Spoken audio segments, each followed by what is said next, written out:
Assalamualaikum warahmatullahi wabarakatuh. Shalom, Om Swastiastu, Namo Buddhaya, Salam Kebajikan. Selamat pagi yang kami hormati Kepala Badan Narkotika Nasional Republik Indonesia, Bapak Komjen Pol Martinus Hukom, SIK, MSI, beserta jajaran pejabat utama BNN Republik Indonesia. Yang kami hormati Kepala Badan POM Republik Indonesia, Bapak Taruna Ikrar, beserta jajaran pejabat utama. Yang kami hormati Kapolda Banten, Bapak Irjen Pol Suyudi Aryoseto, SH, SIK, MSI. Yang kami hormati Danrem 064 Maulana Yusuf, Bapak Brigjen TNI Firman Sejafirial Agustus. Yang kami hormati Ketua MUI Banten, Bapak Dr. Kiai Haji Al-Basari Syam MPDI. Yang kami hormati dan grup Kopassus 1 atau yang mewakili. Yang kami hormati tokoh masyarakat, Bapak Haji Embai Maulana Yusuf. Iya. Yang kami hormati Kepala Badan Narkotika Nasional Provinsi Banten, Bapak Brigjen Pol Dr. Andes Rohmat Nur Said, MSI. Yang terhormat para pejabat utama Badan Narkotika Nasional beserta jajaran, serta seluruh rekan media, Bapak Ibu yang hadir pada kegiatan hari ini. Saya Carlina Putri sebagai pemandu acara pada hari ini. Puji dan syukur kita panjatkan kehadirat Allah Subhanahu wa Ta'ala. Atas rahmat dan karunia-Nya kita dapat berkumpul dalam kegiatan Press Rilis Ungkap Kasus Narkotika Badan Narkotika Nasional Republik Indonesia. Mengawali kegiatan kita pada pagi hari ini, marilah kita bersama-sama membuka acara ini dengan membaca doa menurut kepercayaan kita masing-masing. Marilah kita menundukkan kepala sejenak. Doa dimulai.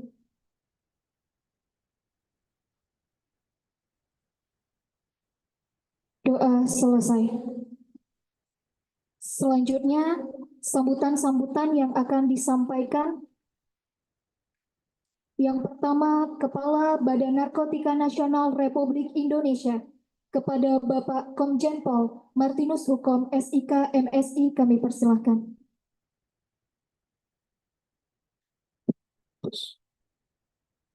Assalamualaikum warahmatullahi wabarakatuh.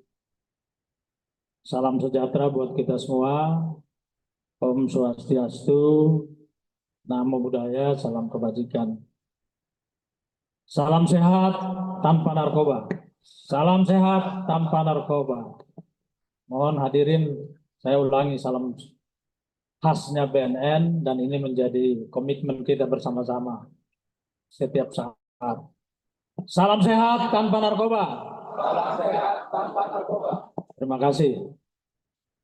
Rasa-rasanya kalau semua sudah punya komitmen, pasti kita akan menyelesaikan masalah narkoba di Republik ini. Yang saya hormati Kepala Badan POM Republik Indonesia, Dr. Taruna Ikrar M. Biomed, MD, PhD. Yang saya hormati Kepala Kepolisian Daerah Banten, Irjen Pol Suyudi Aryosetyo, SH, SIK, MSI. Yang saya hormati Deputi Pemberantasan BNN RI, Irjen Pol Iwayan Sugiri. Yang saya hormati Kepala Badan Narkotika Nasional Provinsi Banten. Yang saya hormati pejabat tinggi Madya dan Pratama BNN RI. Yang saya hormati Danrem Banten, Brigjen Firman Syarial Agustus. Yang saya hormati Kepala Kejaksaan Tinggi Banten, Dr. Siswanto SHMH atau yang mewakili. Yang saya hormati Gubernur Banten yang diwakili oleh Kasatpol PP Dr. Agus Supriyadi, SSOS, MSI, yang saya hormati Kepala Kanwil Kumham, Banten, yang diwakili oleh Kadif Pemasyarakatan, Bapak Jalu Yuswa Panjang, AMD, IPSH, MH, yang saya hormati Kepala Pengadilan Tinggi Banten, yang diwakili oleh Aspidum, dan saya hormati Kepala Badan POM Provinsi Serang, Bapak Mojasa Sirait SSI RPT, yang saya banggakan dan muliakan Ketua MUI Banten, Kiai Haji Dr. A. Bazari Syams, MPDI, yang saya hormati tokoh masyarakat Banten, yang diwakili oleh Kiai Haji Embai Mulia Sarip, orang tua kita yang selama ini juga membimbing saya dalam tugas-tugas di anti teror sebelum saya masuk menjadi Kepala BNN. Yang saya hormati penggiat media sosial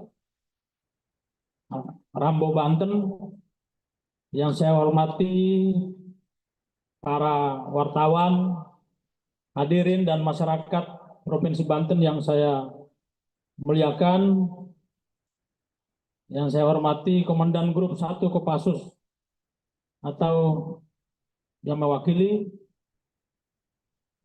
ada ya, yang saya hormati PLT Kapus Lab BNN RI. Terima kasih atas kehadiran dan kebersamaan kita pada hari ini. Kita sama-sama melihat di depan kita hasil operasi yang dilakukan oleh BNN RI bersama-sama dengan stakeholder terkait, baik dari Polri, dalam hal ini Polda, kemudian Badan Intelijen, BNN RI, Korem, Grup 1 Kopassus, Kejaksaan Tinggi, Kejaksaan Negeri, dan seluruh masyarakat. Di depan kita ini adalah produksi atau hasil produksi dari tersangka yang kita tangkap kurang lebih 10 orang. Ketika kita berbicara tentang narkoba, kita berbicara tentang beberapa hal. Yang pertama, berbicara tentang moral dan masa depan negara kita. Kita ketahui bahwa narkoba selama ini yang kita hadapi akhir-akhir ini semakin banyak. Semakin merambah sampai bukan hanya menyasar para pemilik uang, tapi juga merambah sampai kepada orang-orang masyarakat perkampungan, petani, masyarakat nelayan, anak-anak remaja. Dan ini tidak sekedar menyangkut aspek kesehatan. Kita ketahui bahwa narkoba merusak kesehatan. Ketika digunakan dalam jangka waktu yang panjang, pasti akan merusak.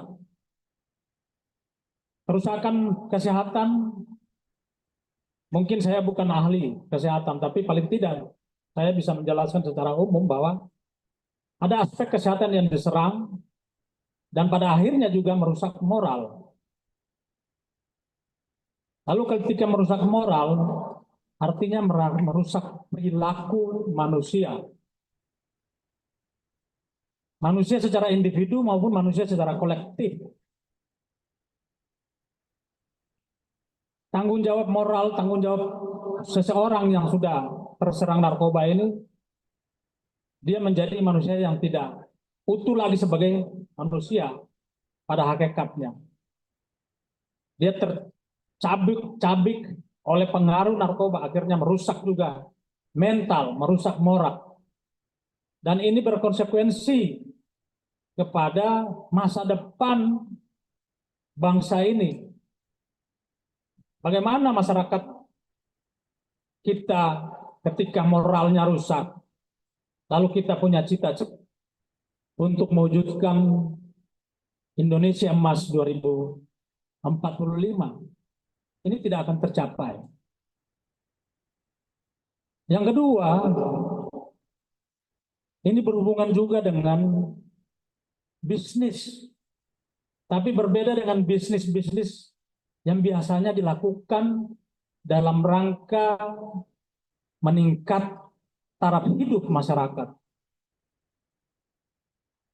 Bisnis ini adalah bisnis haram, di mana masyarakat diperdayakan, dimanipulasi, seakan-akan narkoba ini memberikan solusi bagi kehidupan.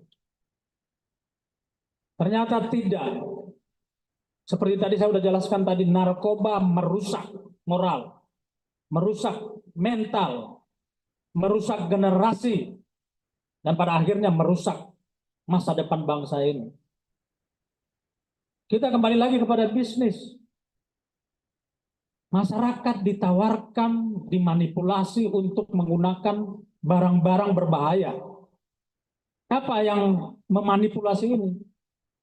Bandar-bandar besar, para pengedar-pengedar, para produsen-produsen. Dia memperdayakan masyarakat untuk membeli hal-hal yang sangat sia-sia. Mencari keuntungan dengan merusak moral dan mental dan fisik. Ini tolong dicatat. Saya berkali-kali, saya dalam setiap statement saya, dalam setiap expose, saya akan mengungkap ini supaya membangun kesadaran masyarakat. Kita tidak boleh mengeluarkan uang untuk membeli sesuatu yang penuh dengan kesia-siaan.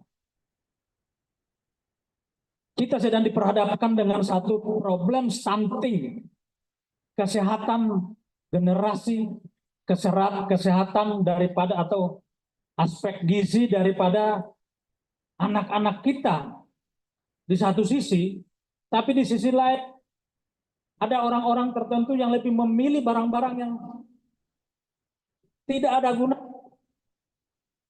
Nah, ini sangat paradoks sekali. Pemerintah sedang berusaha untuk menaikkan taraf hidup masyarakat, meningkatkan kesehatan masyarakat. Di satu sisi, para bandar besar, para produsen sedang merusak, bahkan menyerap uang dari masyarakat untuk suatu kejahatan. Jadi saya mohon, tolong ini dituliskan oleh para insan pers, ini harus bisa sampai ke masyarakat untuk membangun kesadaran. Yang ketiga, narkoba sebagai kejahatan. Mereka membangun jaringan-jaringan mulai dari produsen, tempat produksi, dan didistribusikan ke masyarakat. Mereka mempunyai niat-niat jahat dengan mengumpulkan, dengan memeras, dengan memperdayakan masyarakat, mengumpulkan uang dari masyarakat, lalu membuat kejahatan-kejahatan lain. Kejahatan narkoba berdampak kepada kejahatan-kejahatan jalanan, kekerasan dalam keluarga, kekerasan seksual, perampokan, geng motor, dan lain-lain. Penyakit-penyakit masyarakat ini banyak diakibatkan oleh narkoba. Hari ini kita sedang mengalami satu fenomena kekerasan yang dilakukan di mana-mana. Ada geng motor di mana-mana, orang membawa celurit di mana-mana, membawa alat sajam di mana-mana, berantam antara remaja, antara geng. Salah satu akibatnya narkoba. Oleh karena itu, kami semua yang hadir di sini bersama-sama, kami punya komitmen bersama menghadirkan negara kembali di dalam masyarakat. Kita akan mengejar sampai kapanpun. Kita lihat di depan kita ada 10 orang, ini belum selesai. Kita akan mengejar sampai dimanapun. Kita akan melakukan pemetaan intelijen, mencari mereka sampai di mana mereka lari. Mereka tidak akan bersembunyi dimanapun mereka kita kejar. Kita bersama-sama, di sini ada Polda, ada Polres, ada Korem, ada Kopassus. Saya mengajak semua hadir, karena tugas narkoba bukan tugas BNN dan Polri semata. Ada para ulama, nanti saya akan memberikan kesempatan untuk beliau memberikan tausiah kepada kita. Narkoba memiliki spektrum yang sangat luas, mulai dari aspek ekonomi, aspek keluarga, aspek kesehatan, aspek moral, aspek sosial. Ikatannya harus komprehensif. Oleh karena itu, saya selalu mendepankan satu strategi adalah kolaborasi. Bersama-sama, kita akan mengejar siapapun yang terlibat. Kita harus memisahkan antara masyarakat dengan para pengedar-pengedar gelap tersebut.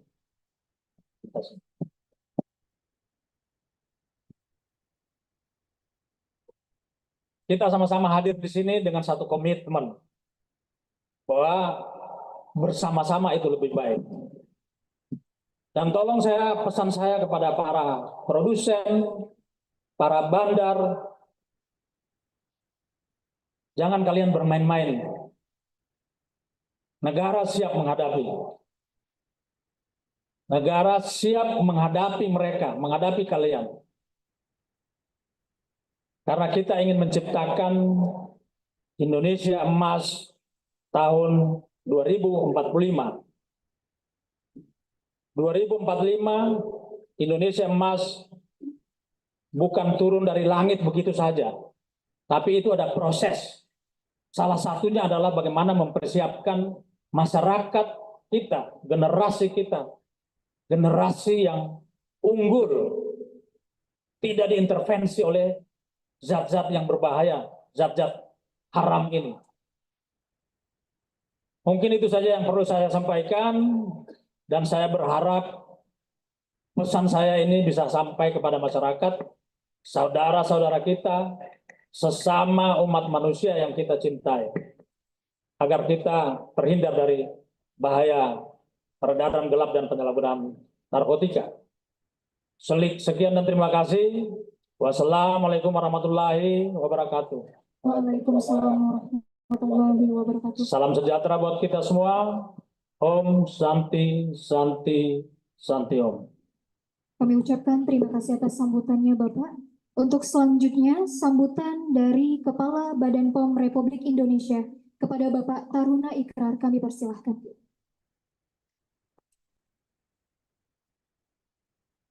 Assalamualaikum warahmatullahi wabarakatuh.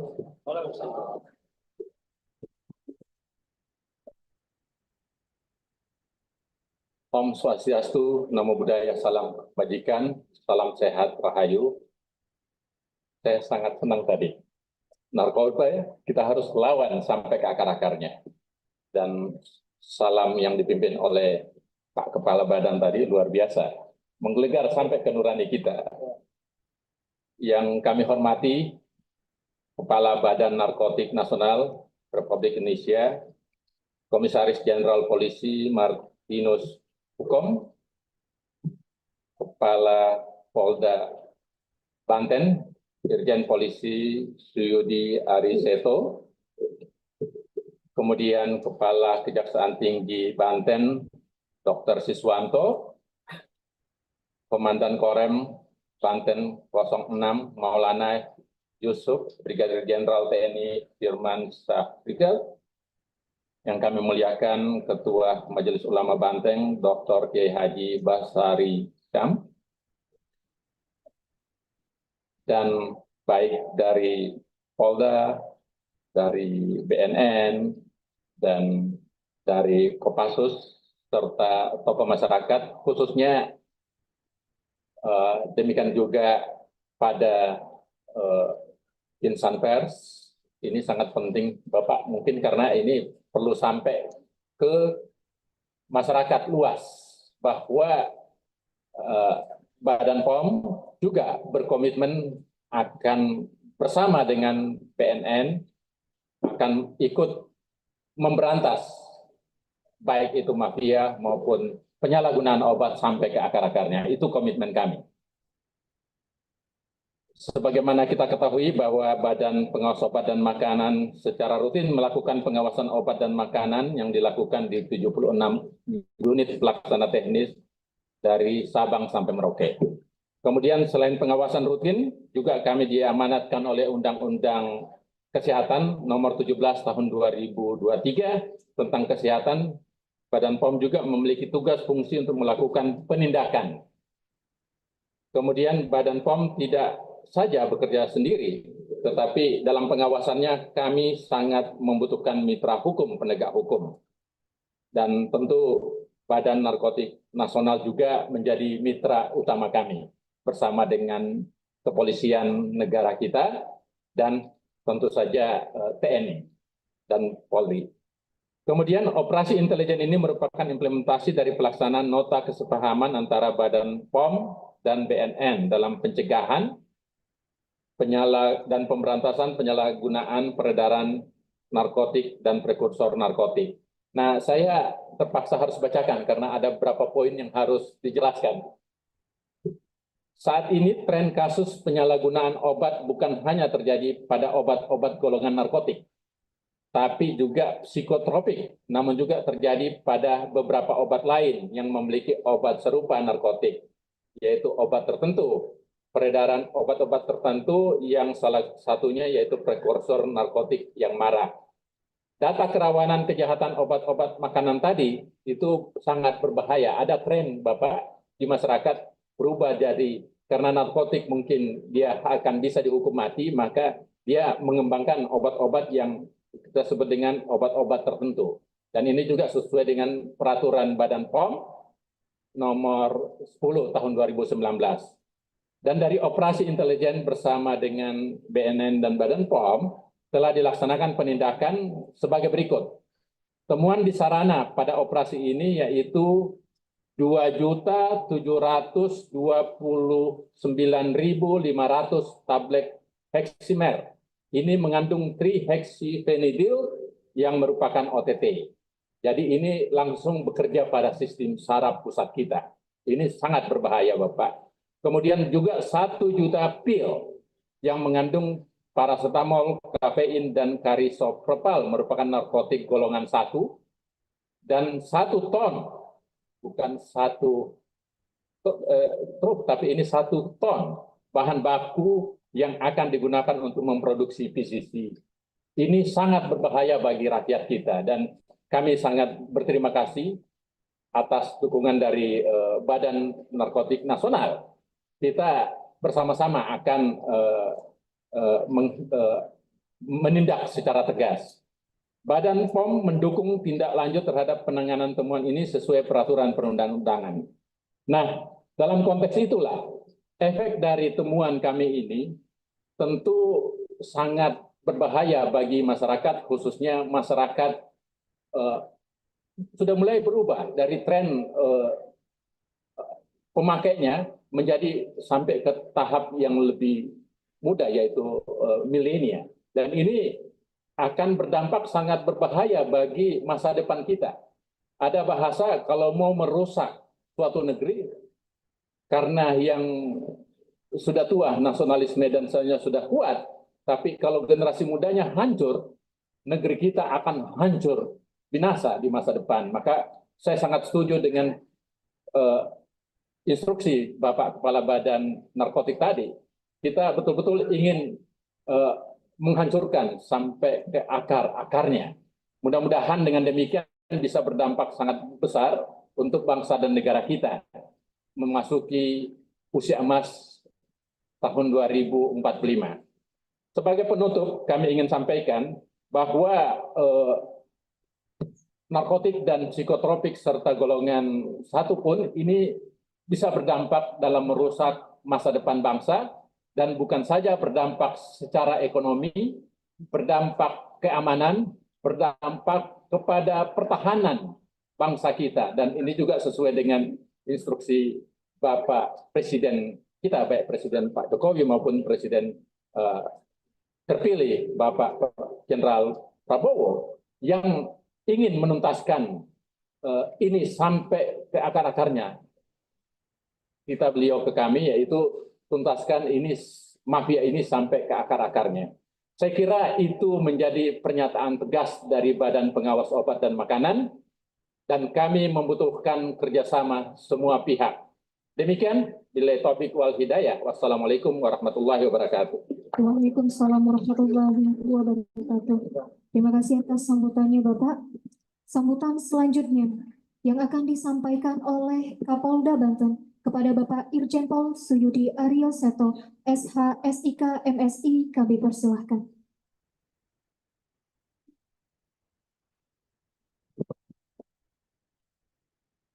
Assalamualaikum warahmatullahi wabarakatuh.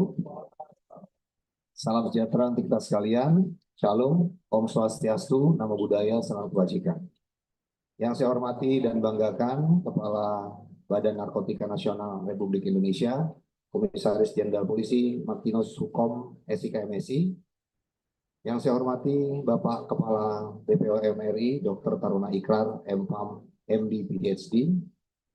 Yang saya hormati para pejabat tinggi media dan pratama di lingkungan BNN RI. Yang saya hormati Kepala BNN Provinsi Banten. Yang saya hormati dan Rem 064 Maulana Yusuf. Yang saya hormati unsur Forkominda Provinsi Banten atau yang mewakili.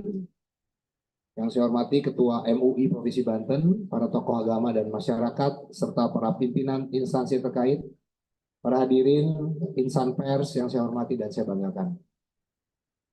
Pertama-tama marilah kita memanjatkan puji syukur kehadirat Allah Subhanahu wa taala, Tuhan Yang Maha Kuasa, karena atas limpahan rahmat dan karunia-Nya kita bisa berkumpul dan mengikuti kegiatan press release dalam pengungkapan kasus Clandestine Laboratorium Narkotika oleh BNN di Kecamatan Taktakan, Kota Serang, Provinsi Banten. Tentunya pada kesempatan yang berbahagia ini saya ingin mengapresiasi kerja keras dan sinergi yang solid antara Badan Narkotika Nasional (BNN) dan Kepolisian Polda Banten yang berhasil mengungkap dan menindak tegas pelaku kejahatan yang berusaha memproduksi dan mengedarkan narkotika secara ilegal melalui fasilitas laboratorium tersembunyi atau clandestine lab. Tentunya penemuan laboratorium tersembunyi ini merupakan bentuk kejahatan yang serius, yang sangat membahayakan masyarakat, terutama generasi muda. Dengan adanya produksi narkotika skala besar ini, potensi peredaran narkoba di tengah masyarakat menjadi ancaman nyata. Oleh karena itu, langkah-langkah yang diambil pada hari ini adalah bukti nyata bahwa negara akan memberikan toleransi sekecil apapun, tidak akan memberikan toleransi sekecil apapun terhadap pelaku kejahatan narkoba. Saya juga ingin menegaskan bahwa Polri dan BNN akan terus bersinergi dalam memberantas peredaran narkoba, tidak hanya di wilayah Banten, tapi juga di seluruh Indonesia. Kami akan mengerahkan seluruh kekuatan, sumber daya, intelijen, dan kerjasama dengan berbagai pihak untuk memastikan bahwa Banten tidak menjadi tempat persembunyian atau produksi narkoba oleh jaringan kejahatan seperti ini. Pengungkapan kasus ini adalah peringatan keras kepada semua pelaku yang berusaha merusak masyarakat dengan narkotika. Kami akan terus mengawasi, menindak, dan memproses secara hukum tanpa pandang bulu. Kepada rekan-rekan media, kami minta bantuan untuk menyampaikan informasi ini secara transparan dan objektif kepada masyarakat.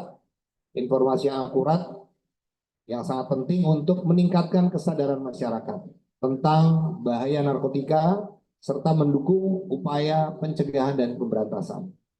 Terakhir, saya mengajak seluruh elemen masyarakat untuk tetap waspada, menjaga lingkungan sekitar dari pengaruh narkoba. Dan jangan segan-segan untuk melaporkan kepada pihak berwenang jika mengetahui adanya aktivitas yang mencurigakan tentang narkotika. Bersama-sama kita dapat menciptakan Banten yang bersih dari narkoba dan mewujudkan kehidupan yang aman dan sejahtera. Demikian sambutan saya. Terima kasih. Semoga Allah Subhanahu wa taala, Tuhan yang Maha Kuasa, senantiasa memberikan bimbingan dan petunjuk pada kita semua. Amin. Wassalamualaikum warahmatullahi wabarakatuh. Waalaikumsalam warahmatullahi wabarakatuh. Terima kasih atas sambutannya Bapak. Untuk selanjutnya sambutan dari Danrem 064 Maulana Yusuf kepada Bapak Brigjen TNI Firman Sejafi Rial Agustus, disilahkan.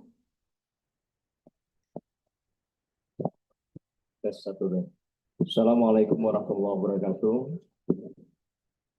Yang terhormat Bapak Kepala BNN RI, Bapak Komjen Pol Martinus Hukum, yang terhormat pula Bapak Kepala BP POM RI, Bapak Dr. Taruna Ikrar, serta pejabat tinggi media dan pratama di lingkungan BNN RI, Kepala BNN Provinsi Banten, Bapak Kapolda Banten, serta unsur Forkopimda Provinsi Banten atau yang mewakili, Ketua MUI Provinsi Banten, para tokoh agama, para pimpinan instansi yang terkait, serta hadirin sekalian yang saya hormati dan banggakan. Terima kasih kesempatan yang diberikan. Tadi sudah banyak sekali sambutan yang sudah kita cerna. Kami dari unsur TNI khususnya sangat mendukung apa yang diikrarkan oleh BNN serta BP POM agar kita memiliki komitmen bahwa untuk membangun generasi bangsa khususnya menuju Indonesia Emas 2045 tentunya kita harus bersama-sama menjaga kesegaran, kesemataan atau physical fitness mereka sehingga cita-cita bangsa kita dapat tercapai. Dan hari ini merupakan salah satu upaya menyadarkan bagi lingkungan kita dan lebih luas adalah bangsa Indonesia bahwa perang terhadap narkoba, komitmen kita terhadap narkoba itu sudah perang, berarti sudah tidak bisa ditoleransi lagi. Dan ini menjadi komitmen kita bersama, dimulai dari Provinsi Banten hari ini. Mungkin itu saja, karena sudah terlalu banyak tadi sambutan dan penyampaian. Terima kasih atas perhatiannya. Wassalamualaikum warahmatullahi wabarakatuh. Selamat siang. Waalaikumsalam warahmatullahi wabarakatuh. Baik, untuk sambutan selanjutnya akan disampaikan oleh Ketua MUI Banten kepada Bapak Dr. Kiai Haji A. Basari Syam, MPDI. Kami persilahkan. Assalamualaikum warahmatullahi wabarakatuh. Alhamdulillah, walhamdulillah, alhamdulillah. Amma ba'd. Yang terhormat Pak Kepala BNN Pusat, Kepala BP POM RI, Pak Kapolda, Bapak Danrem, Pak Kepala BNN Provinsi Banten, unsur Forkopimda yang hadir, yang kami hormati Pak Al-Mukarram Kiai Haji Bayem Syarif, Ibu Bapak hadirin yang berbahagia. Pertama, Majelis Ulama mengapresiasi dan memberikan penghormatan yang luar biasa atas kinerja keras BNN RI dan BNN Provinsi Banten yang telah melakukan kegiatan yang sungguh sangat luar biasa spektakuler sebagai bagian dari komitmen kita dalam pemberantasan narkoba di Republik Indonesia dan di Provinsi Banten. Majelis Ulama memandang dari sejak awal bahwa mengkonsumsi narkoba hukumnya haram. Tidak ada toleransi. Karena salah satu unsur yang asasi dari kehidupan beragama. Dan mungkin semua ajaran agama. Dalam Islam ada yang disebut dengan maqasidus syariah. Esensi ajaran agama adalah hifduddin, memelihara agama, kemudian hifdul akal, memprotek betul tentang bagaimana kesehatan akal, kesehatan diri, dan ada sebagai ajaran.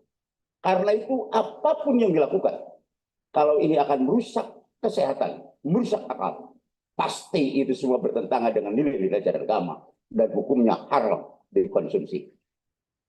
Yang ketiga, tentu saja seperti disampaikan oleh Pak Kepala BNN Pusat, bahwa tugas besar ini tidak hanya menjadi tanggung jawab BNN dan kepolisian, tetapi menjadi tanggung jawab seluruh elemen masyarakat. Karena itu kami Majelis Ulama juga memiliki apa yang disebut dengan lembaga Ganas Anar, Gerakan Nasional Anti Narkotika. Ya, mudah-mudahan ini menjadi juga sebuah lembaga yang bisa terus kita berdayakan untuk selalu memberikan edukasi dan mensosialisasikan program tentang bahaya narkoba di tengah-tengah masyarakat.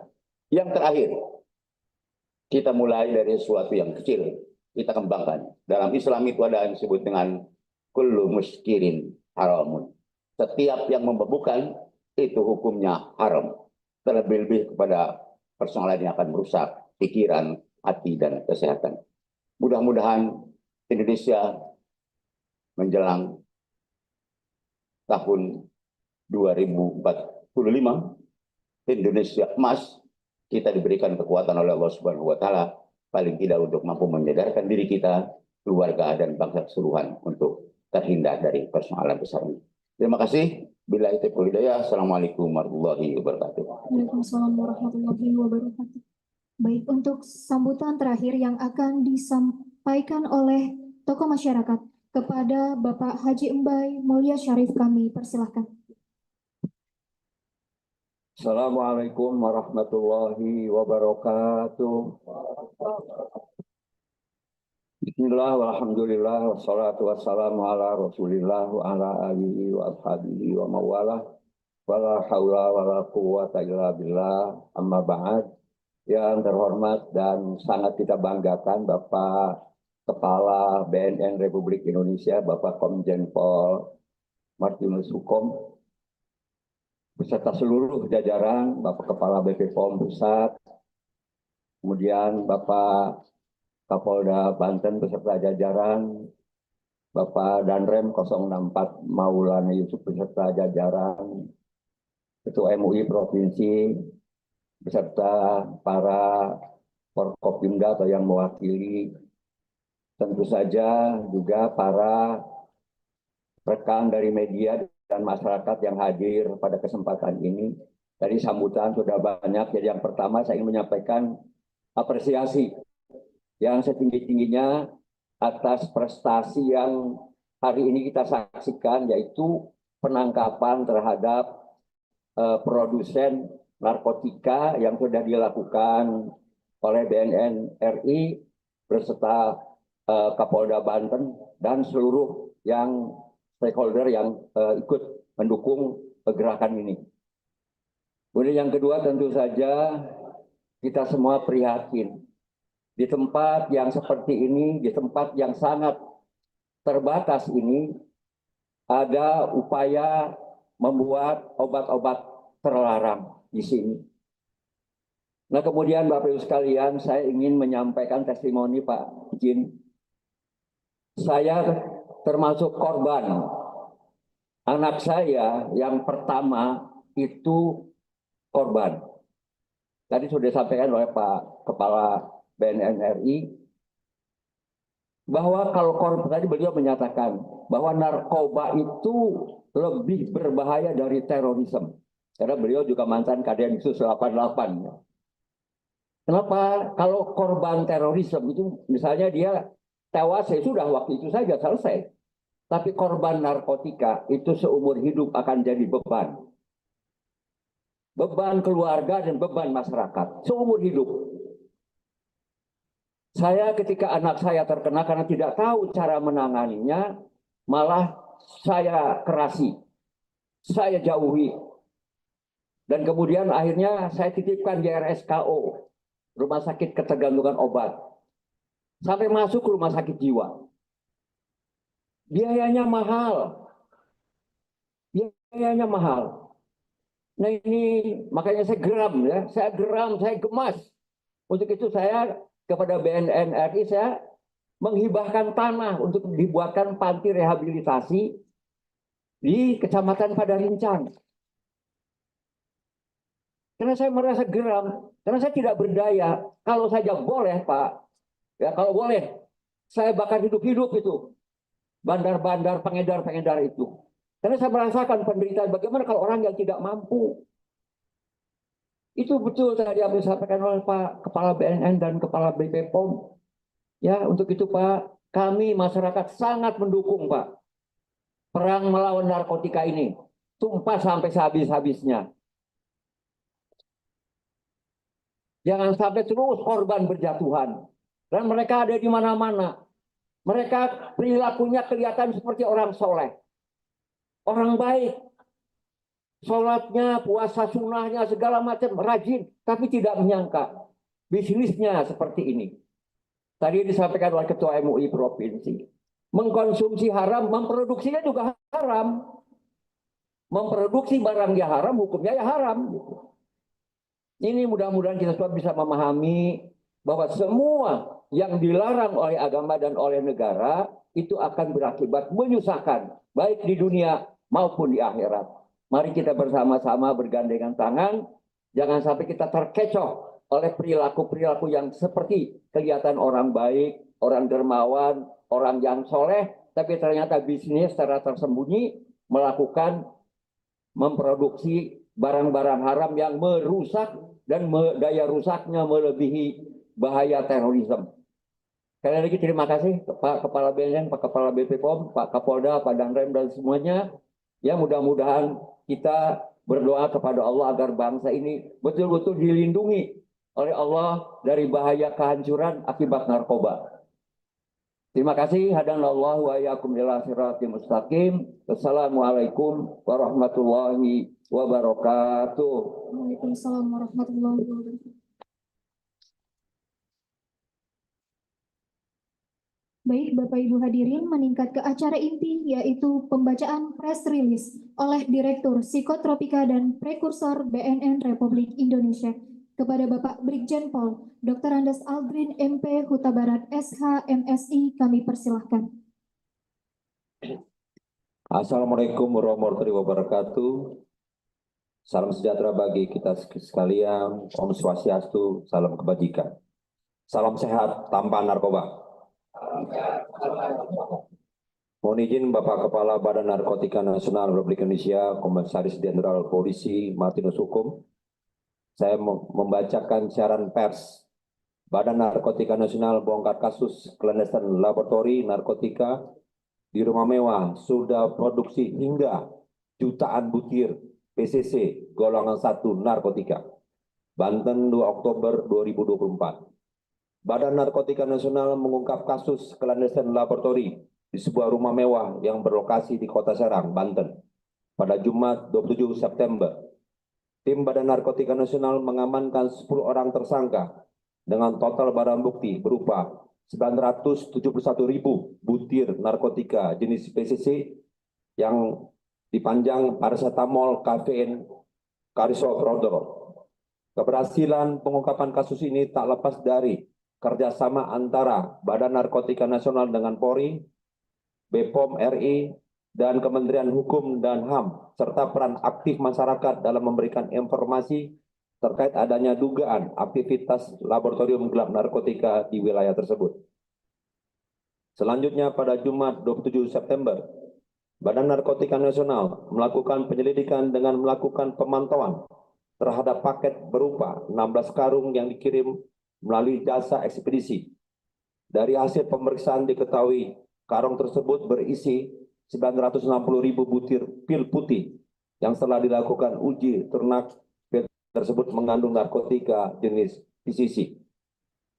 Atas temuan tersebut, tim Badan Narkotika Nasional kemudian mengamankan tersangka DD yang saat itu mengirimkan paket karung berisi PCC serta berhasil membongkar aktivitas clandestine laboratori dan melakukan penggeledahan di sebuah rumah yang berada di lingkungan Gurugui Timur, Kecamatan Tatakan, Kota Serang, Banten, dan ditemukan barang bukti sisa hasil produksi jenis pil PCC sebanyak 11.000 butir dalam bentuk serbuk seberat 2.800 gram. Tim BNN kemudian melakukan pengembangan dan mengamankan tersangka lainnya, yaitu AD sebagai pengawas produksi, BN sebagai pemasok bahan, RY sebagai koordinator keuangan, dan 2 narapidana masing-masing berinisial B berperan sebagai pengendali dan FS berperan sebagai pembeli atau buyer.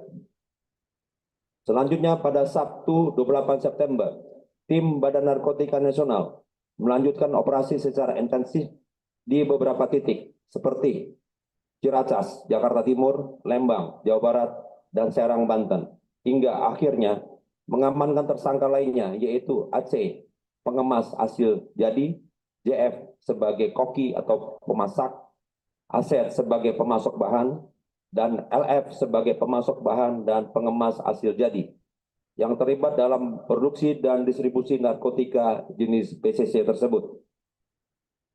Pada hari Senin 30 September dilakukan pengembangan terhadap tersangka Aset di kediamannya yang berada di wilayah Ciracas, Pasar Rebo, Jakarta Timur, dan ditemukan 2 buah mesin cetak tablet otomatis dan beberapa bubuk yang mengandung paracetamol. Dari pengungkapan kasus clandestine laboratori ini, selain menangkap 10 orang tersangka dan barang bukti narkotika berupa 471.000 butir PCC, tim Badan Narkotika Nasional juga mengamankan alat dan bahan yang digunakan para tersangka untuk memproduksi PCC sebagai berikut. Peralatan untuk membuat narkotika golongan 1 jenis PCC. 1. 4 unit mesin cetak tablet otomatis yang per jamnya dapat menghasilkan 2.000 sampai 15.000 butir. 2. 1 unit mesin pencampur powder mixer. 3. 1 unit mixer pengaduk kecil. 4. 2 buah ayakan untuk menghaluskan granul atau bubuk yang mengandung PCC. 5. 1 buah vakum sealing yang digunakan untuk ngepres bungkusan hasil jadi PCC. Bahan-bahan kimia dan obat-obatan. 1. Paracetamol dalam bentuk serbuk warna putih seberat 1.400.750 gram dan yang sudah tercampur seberat 1.720 gram. 2. Kafein dalam bentuk serbuk warna putih seberat 427.000 gram. 3. Mikrostalin selulose dalam bentuk serbuk warna putih seberat 310.000 gram. 4. Sodium sikolet atau SSG dalam bentuk warna putih seberat 184.500 gram. 5. Metanol sebanyak 220.000 ml. 6. Latose dalam bentuk serbuk warna putih seberat 25.000 gram. 7. Tramadol dalam bentuk serbuk warna putih seberat 75.000 gram atau 75 kilo. 8. Trihexyphenidyl dalam bentuk tablet warna kuning sebanyak 2.729.500 butir. 9. Magnesium stearat dalam bentuk serbuk warna putih seberat 600.059.400 gram. 10. Paracetamol kafein trihexyphenidyl dalam bentuk serbuk dan tablet warna kuning seberat 19.400 gram. 11. Povidone dalam bentuk serbuk warna putih seberat 50.000 gram. Berdasarkan keterangan tersangka berinisial BY pengendali, diketahui bahwa mesin cetak pil tersebut dibeli pada tahun 2016 dan 2019 seharga 80 juta rupiah sampai dengan 120 juta rupiah. Sedangkan untuk mesin mixer pengaduk dibeli pada tahun 2016 seharga 17,5 juta rupiah. Semua mesin-mesin tersebut dibeli secara langsung kepada seseorang yang berinisial IS. BY juga merupakan pemilik rumah mewah tersebut, merupakan seorang narapidana kasus narkotika yang tengah mendekam di penjara sejak tahun 2023 lalu. Sejak bulan Juli tahun 2024 sampai saat ini, JF sebagai koki atau pemasak sudah mencetak narkotika golongan 1 jenis PCC sebanyak 6.900.000 butir. Dari awal penemuan barang bukti 960.000 butir PCC, total keseluruhan barang bukti PCC baik yang ada di rumah produksi TKP maupun yang akan didistribusikan berjumlah 971.000 butir PCC. Untuk harga pasaran pir PCC per butirnya yaitu seharga Rp150.000. Bila dikalikan dengan jumlah barang bukti saat ini maka akan bernilai Rp145.650.000.000. Selain itu juga ada beberapa barang bukti berupa obat-obatan jenis tramadol dalam bentuk serbuk dengan berat 75.000 gram. Dengan berat tersebut bila diolah akan menjadi 1,5 juta tablet. Sementara untuk harga tramadol per butirnya yaitu seharga Rp10.000, sehingga jika dikalikan dengan jumlah barang bukti saat ini maka akan bernilai Rp15 miliar. Dan obat-obatan trihexyphenidyl sebanyak 2.729.500 butir untuk harga pasarannya per butir yaitu seharga Rp2.000. Jika dikalikan dengan jumlah barang bukti saat ini maka akan bernilai Rp5.459.000.000. Adapun barang bukti obat-obatan di luar dari PCC golongan 1 narkotika ini yang ditemukan di lokasi produksi akan dilakukan serah terima kepada penyidik Balai POM RI. Dengan pengungkapan kasus kelerlaisan laboratorium Serang, Banten yang memproduksi PC sebanyak 971.000 pil tersebut, BNN akan dapat menyelamatkan 971.000 anak bangsa dari potensi penyalahgunaan narkotika. Ancaman hukuman. Para tersangka dijerat dengan pasal 114 ayat 2 contoh pasal 132 ayat 1, subsidiar pasal 113 ayat 2 contoh pasal 132 ayat 1, lebih subsidiar pasal 112 ayat 2 contoh pasal 132 ayat 1 Undang-Undang Nomor 35 Tahun 2009 tentang narkotika dengan ancaman maksimal hukuman mati atau penjara seumur hidup. Pengungkapan kasus penemuan kelerlaisan laboratorium ini merupakan bagian dari upaya Badan Narkotika Nasional dalam memberantas peredaran gelap narkotika dan melindungi masyarakat dari bahaya penyalahgunaan narkotika, terutama di daerah yang memiliki posisi geostrategis sebagai lintasan perdagangan nasional maupun internasional, serta berpotensi sebagai lokasi aglomerasi perekonomian dan pemukiman. Badan Narkotika Nasional terus mengimbau kepada seluruh lapisan masyarakat agar bersama-sama menjaga lingkungan sosial agar tetap aman dan terhindar dari penyalahgunaan serta peredaran gelap narkotika dan obat-obatan berbahaya demi mewujudkan Indonesia bersinar bersih narkoba. Sekian dan terima kasih. Wassalamualaikum warahmatullahi wabarakatuh. Waalaikumsalam warahmatullahi wabarakatuh. Baik, selanjutnya kita masuk ke sesi tanya jawab. Kami akan bagi menjadi 3 termin. Satu terminnya maksimal ada 3 pertanyaan. Kami buka sesi pertama. Kami persilahkan kepada yang ingin bertanya.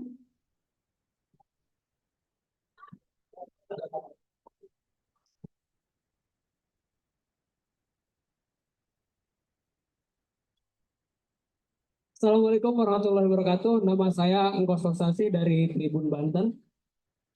Pak, tadi dapat informasi bahwa yang memproduksi ini Pak BS beserta anak dan istrinya. Mantu dan anak istri dan mantunya, sisanya anak buahnya. Dan informasi yang dapat juga bahwa Pak BS ini di dalam penjara. Nah, siapa yang mengendalikan di luarnya, Pak? Sekian dari saya, terima kasih. Pertanyaan selanjutnya. Oke, Assalamualaikum warahmatullahi wabarakatuh. Kami hormati Bapak-Bapak. Saya Rizky Pak dari Titik Nol Pak. Mohon izin Pak. Pertanyaan saya singkat aja. Apakah pengungkapan hari ini merupakan rantai induk atau merupakan ranting atau akar bahkan dari rantai perdagangan narkotika ini Pak? Kemudian sebaran dari barang-barang tersebut itu didominasi dikonsumsi atau target marketnya rentan usia berapa sampai berapa, dengan strata ekonomi apa, dan bentuk konsumennya seperti apa gitu. Terima kasih. Baik, untuk pertanyaan terakhir dari sesi pertama kami persilahkan.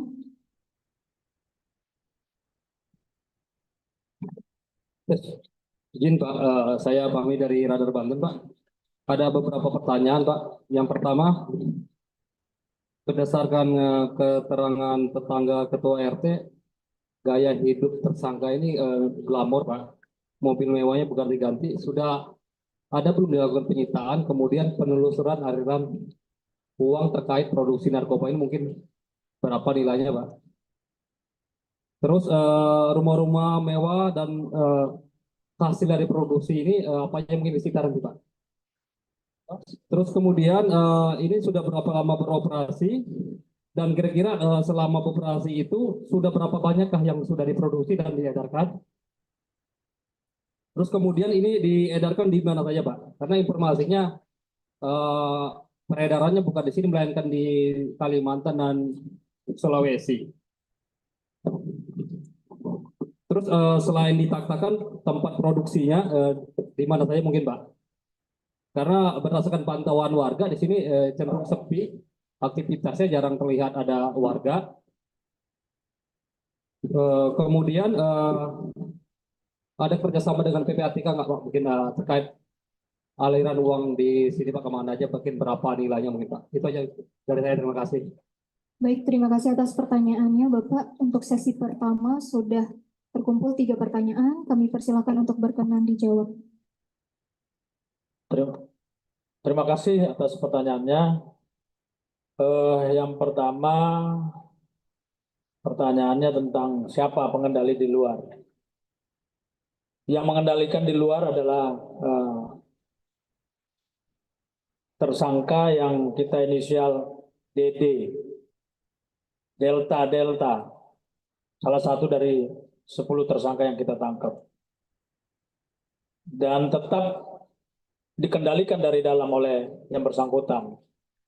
Jadi di luar ini hanya sebagai pekerja, mastermind-nya adalah saudara BS tersebut. Apa? BY. Sorry. Kemudian yang kedua, pertanyaan dari Pak Rizky ya. Ya, apakah ini jaringan yang cabangnya atau ini ya, ranting. Jadi yang pertama dari interview sementara ada di balik tersangka BY ini masih ada orang yang juga mengendalikan. Ini sedang diburu. Dan percayakanlah kepada BNN RI dan seluruh jajaran dengan Badan POM, kita semua akan mengejar mereka.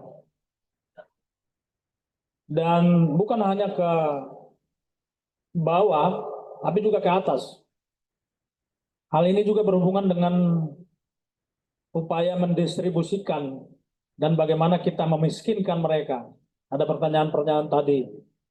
Apakah kita akan mengsita rumah ini sebagai salah satu aset yang mereka miliki? Kita butuh pembuktian dan pendalaman lebih lanjut tentang bagaimana saudara BY ini dia memperoleh uang lalu membeli aset-aset dari kegiatan-kegiatan produksi narkoba tersebut. Artinya penyidik harus perlu suatu kehati-hatian untuk mencari kepastian. Karena kalau kita berbicara tentang hukum, kita berbicara tentang pembuktian, maka kita berbicara tentang fakta hukum yang memberikan keyakinan bahwa aset ini berhubungan dengan hal ihwal kegiatan produksi narkoba tersebut. Ada satu kepastian di situ. Dan yakinilah ketika kita menemukan bahwa ini adalah bagian dari satu sindikasi, satu konspirasi, termasuk di dalamnya bagaimana dia memperkaya diri dengan mengoperasionalkan jaringan narkotika ini, maka dimanapun asetnya akan kita kejar.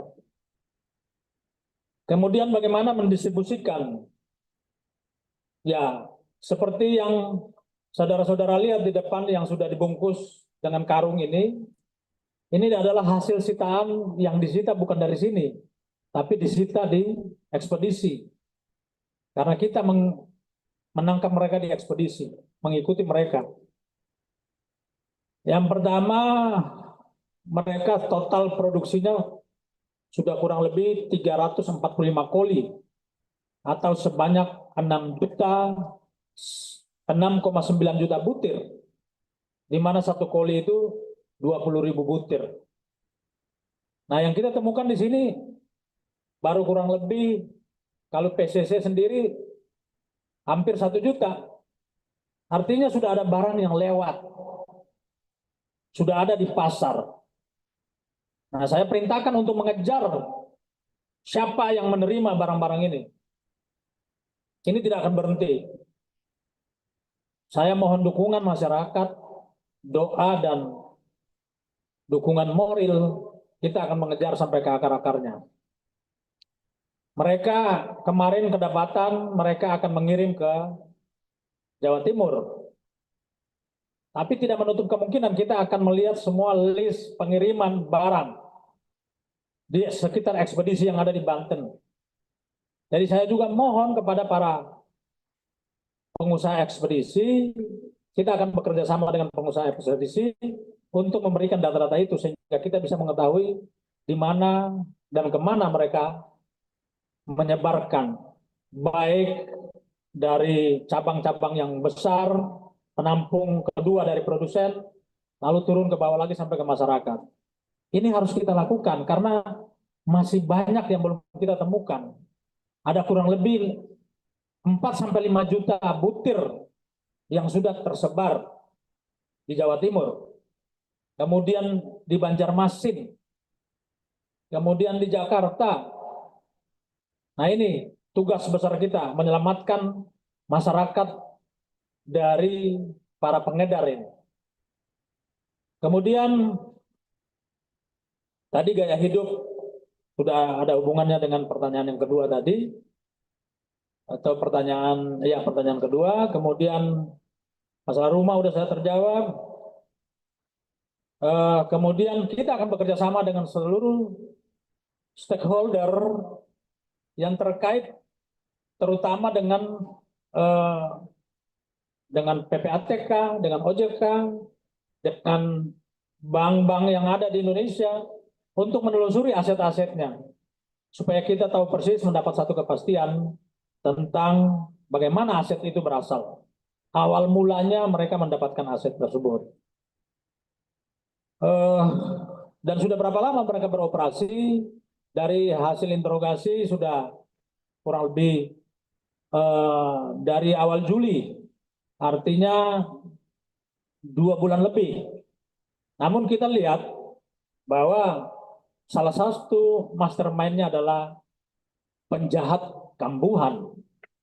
Artinya mensreanya ini masih belum pemikiran hasrat untuk melakukan kejahatan ini tidak terselesaikan ketika di penjara.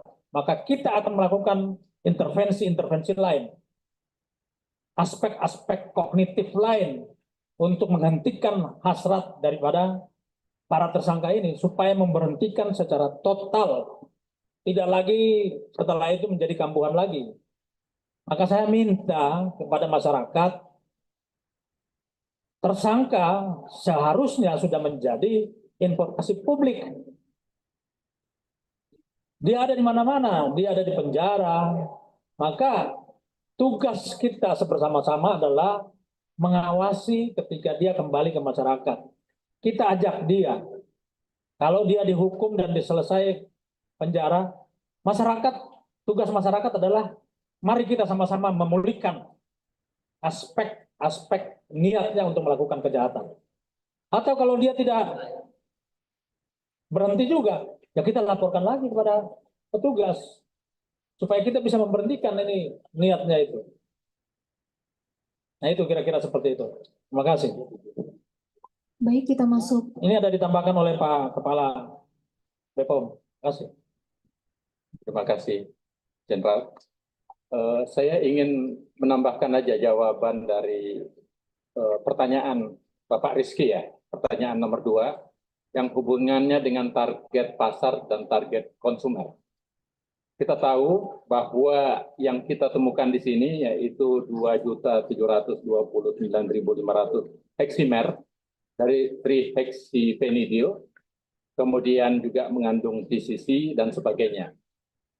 Dalam konteks pengawasan kami di Badan POM, kita paham bahwa produk seperti ini itu targetnya biasanya adalah anak-anak SMA atau anak-anak yang baru dewasa. Dampaknya ini bekerja pada sistem saraf pusat yang disebut dengan reseptor alfa, dan itu dia bisa menyebabkan ketergantungan. Dan kalau dia mengalami ketergantungan, maka kalau dia lihat di sini ditanya berapa aset, tadi dari laporan tadi disebutkan dari 145 miliar tambah ada 5 miliar tambah 15 miliar lebih, itu kurang lebih dalam bentuk rupiah yaitu 165 miliar. Tetapi kerusakan generasi dari targetnya yaitu 971.000 anak yang bisa terkena ini, itu merinding, itu ribuan triliun tidak bisa terbayarkan. Itu yang saya ingin tambahkan jawabannya. Terima kasih, Bapak.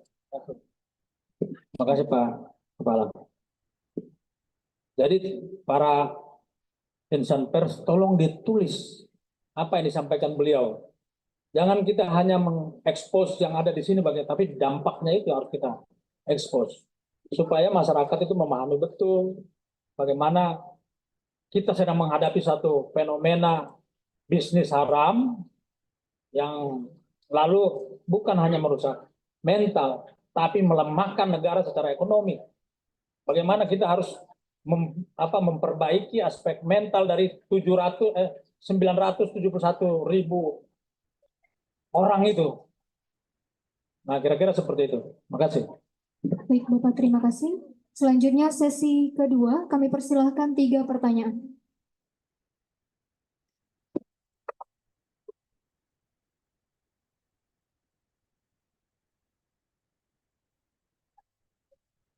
Ya, izin Tabik Pak, nama saya Audi dari Banten.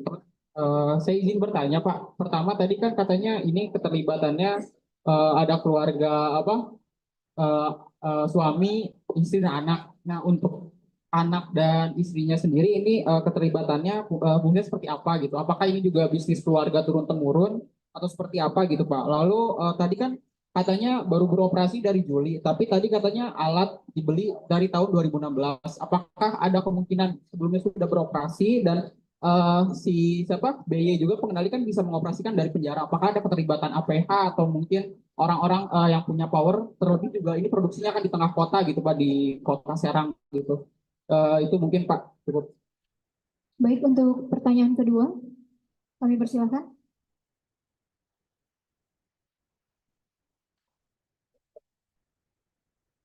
Assalamualaikum warahmatullahi wabarakatuh. Izin Pak, saya Yanti dari Kumparan Dokter Pak. Ada beberapa pertanyaan yang mungkin yang ingin saya tanyakan. Yang pertama adalah dari pengakuan tersangka ini mereka belajar dari mana untuk memproduksi pil atau tablet PCC ini Pak. Yang pertama itu. Yang kedua, background dari para tersangka ini apa sih? Apakah ada yang memang basicnya punya ilmu kesehatan sehingga mereka bisa memproduksi obat-obatan seperti ini gitu Pak. Lalu soal tadi disampaikan bahwa pengendali itu adalah BY yang saat ini posisinya sedang berada di dalam penjara. Kalau boleh tahu Pak, izin Pak, BY itu ditahan di mana dan keterlibatan DD ini dengan BY ini hubungannya apa gitu. Dan di 10 tersangka ini ada 1 perempuan Pak. Kalau boleh tahu yang perempuan ini keterlibat perannya apa ya? Itu aja Pak, terima kasih. Assalamualaikum warahmatullahi wabarakatuh. Waalaikumsalam warahmatullahi wabarakatuh. Pertanyaan terakhir di sesi kedua, kami persilakan. Assalamualaikum warahmatullahi wabarakatuh. Perkenalkan, nama saya Susmiatun Hayati dari Antara TV. Singkat aja Pak, pertanyaan saya. Untuk bahan-bahan baku yang digunakan para pelaku ini dipasok dari mana? Terima kasih. Assalamualaikum warahmatullahi wabarakatuh. Baik, untuk sesi kedua kami mohon berkenan dijawab Bapak.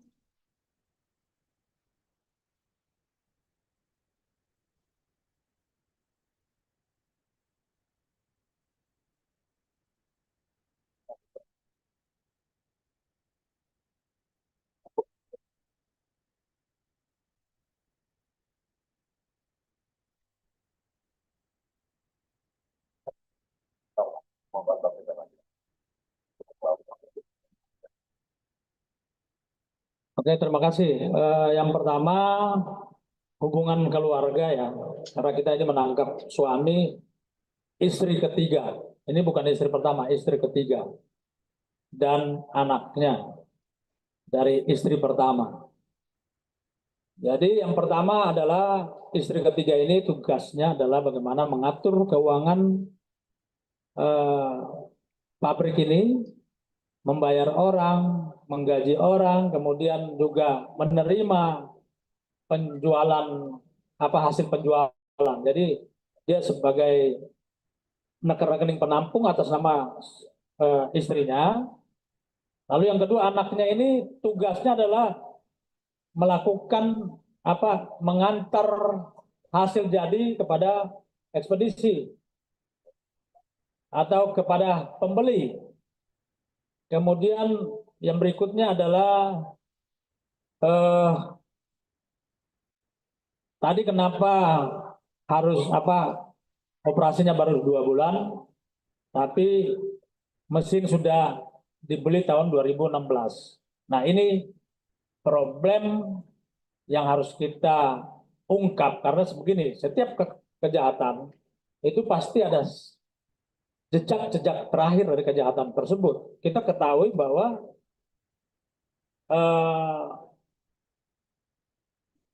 pada tahun itu ketika mereka membeli alat itu, mungkin saja mereka menyimpannya dan pada saat menginterogasi tidak terbuka secara utuh satu jaringan tersebut. Maka pendekatan yang dilakukan ke depan adalah bagaimana kita menganalisis semua jaringan informasi ini sehingga kita bisa menemukan ujung terakhirnya dan awalnya, satu jaringan struktur secara utuh. Dan terus terang, kita akan lakukan itu untuk menemukan semua mereka. Jadi mungkin salah satu dari alat-alat yang mereka jadikan sebagai alat produksi ini dalam mungkin saja keterlibatan dengan kasus pertama ketika dia ditangkap. Lalu kemudian dari mana mereka belajar? Si Delta ini belajar dari JF ini tukang masaknya, kokinya, yang meramunya belajar dari mastermind-nya BY. Nah, BY belajar dari mana? Dari catatan, dari buku. Dia tidak punya orientasi atau pengetahuan tentang farmasi, tidak punya pengetahuan tentang kimia, tapi dia belajar dari buku, belajar otodidak. Nah, bayangkan, barangnya sudah berbahaya, dia lakukan juga tanpa ada aspek-aspek kognitif yang selama ini dia lakukan melalui suatu pendidikan. Rekan-rekan, ini saya berbicara ini untuk mereview bagaimana atau mengingatkan kepada rekan-rekan. Di Amerika itu masuk banyak fentanyl dari Amerika Latin. Dan itu diproduksi oleh kartel-kartel. Lalu mereka tidak mengerti komposisi kimia yang harus dimasukkan ke dalam satu tablet. Bisa saja mereka mengintervensi dengan tablet-tablet dengan zat-zat lain. Lalu kemudian sangat berbahaya. Di Amerika Latin itu, kalau fentanyl itu ada zat yang hanya sepatahan ujung pensil, itu akan mematikan manusia, siapa yang meminumnya. Nah, ketika orang tidak punya pengetahuan tentang komposisi kimia dalam hubungannya dengan kesehatan, ini berbahaya sekali. Nah, kita sedang meneliti juga kasus-kasus kematian seperti yang di Kalimantan beberapa bulan lalu. Apakah ada berhubungan dengan ini? Ini juga sedang diteliti. Jadi kita butuh waktu untuk melakukan penelitian. Menangani satu kejahatan narkoba tidak sekedar seperti menangkap maling, habis tangkap ada barang buktinya di tangan, langsung kita bawa ke pengadilan. Tapi menangani narkotika dari hulu sampai ke hilir, mulai dari produksi, dampak-dampaknya, kemudian aspek-aspek kognitif dari si pembuat, aspek psikologi dari pengguna, dan lain-lain. Butuh kerjasama yang sangat solid dan kesadaran kita bersama-sama. Kemudian bahan bakunya dari mana? Kita semua tahu bahan bakunya dari Jakarta. Kita juga telah menangkap dan mendalami terus aliran barang-barang ini dari mana sebenarnya. Dan keterlibatan yang lain. Dari sumber barang ini, kita bisa membuka jaringan lain. Ada berapa orang yang membeli? Ada berapa orang lagi yang menerima dari si sumber barang pertama ini. Jadi ini kerja keras kita nanti ke depan bersama-sama dengan Kepala Badan POM dan jajaran. Karena kita lihat di sini selain narkoba ada juga obat-obat terlarang. Sama fungsinya juga, merusak juga. Itu ya. Nah, sini tambahan dari Kepala Badan POM. Terima kasih, Pak Jenderal. Saya mau tambahkan aja, khususnya pertanyaan yang terakhir yaitu Sustiadi.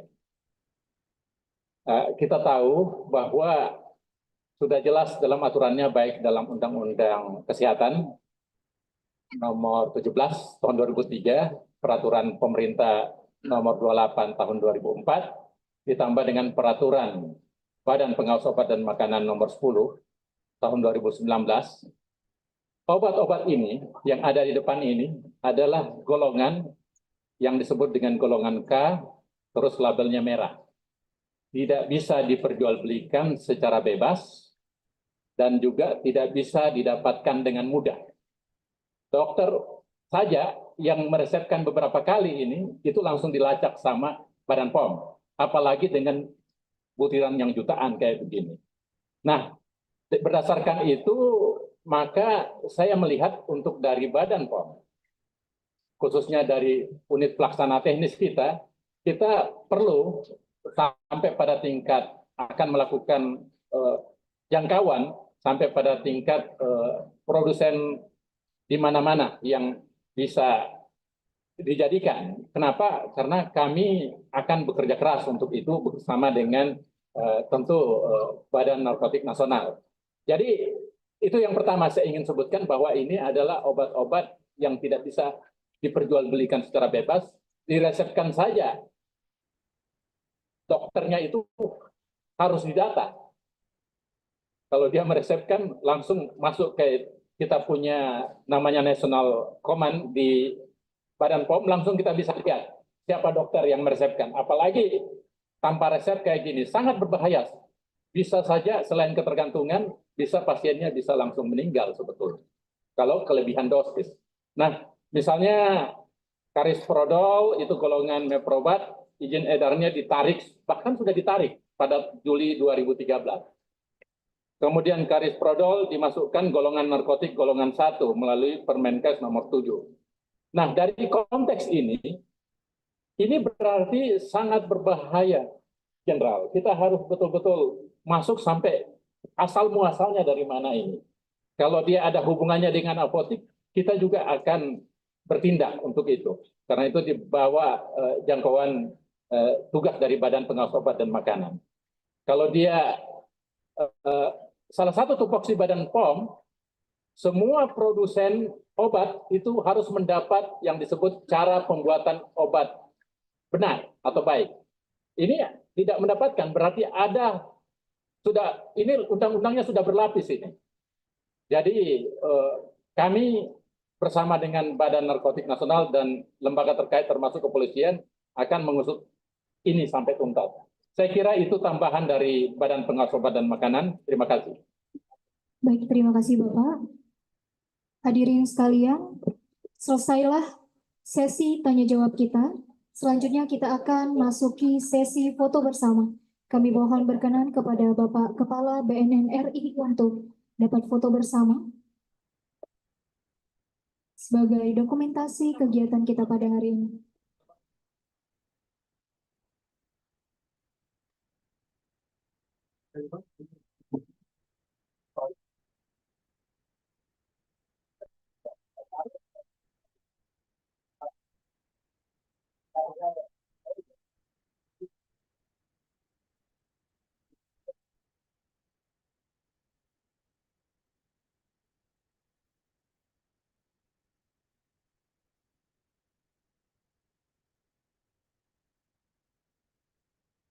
Baru.